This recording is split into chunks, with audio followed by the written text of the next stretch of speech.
Hello বন্ধুগণ, welcome to KCN. বন্ধুগণ, ভারত তার টি-20 ওয়ার্ল্ড কাপে প্রথম ম্যাচ খেলতে নেমেছিলেন আয়ারল্যান্ডের বিরুদ্ধে এবং আয়ারল্যান্ডকে তুফানের মতো উড়িয়ে দিয়েছে ভারত। এবং ভারতের বলাররা দুর্দান্ত পারফরমেন্স করেছে, যেখানে কিন্তু হার্দিক পান্ডিয়া 3টি উইকেট শিকার করেছেন এবং মোহাম্মদ সিরাজ 1টি উইকেট শিকার করেছেন।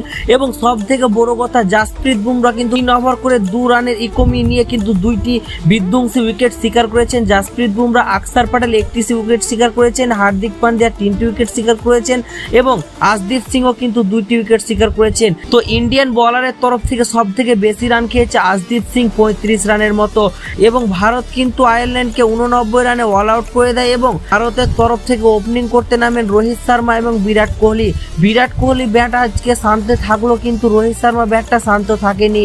তার কারণ হচ্ছে রোহিত শর্মা 37 বলে 52 রানে ইনিংস খেলে যায়। ঠিক তা অন্যদিকে ঋষভ পান্ত কিন্তু ঠিকঠাক একটি স্কোর করে যান এবং উইনিং শটটা কিন্তু ঋষভ পান্তেরই ব্যাট থেকে আসে। ঠিক তাই অন্যদিকে তাড়াতাড়ি ম্যাচ ফিনিশ করার আশায় কিন্তু বড় শট খেলতে যায় সূর্যকুমার যাদব কিন্তু ক্যাচ আউট হয়ে যায় এবং দুর্দান্ত কিন্তু ওভারঅল পারফরমেন্স করেছে প্রত্যেকটাই প্লেয়ার। এবং আমার সব থেকে ভালো লেগেছে জাসপ্রীত বুমরা এবং মোহাম্মদ সিরাজের বোলিং।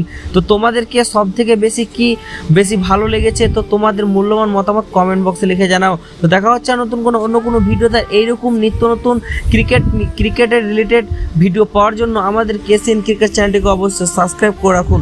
তো দেখা হচ্ছে অন্য কোনো ভিডিওতে। ততক্ষণ পর্যন্ত তোমরা সব ভালো থেকো। ধন্যবাদ।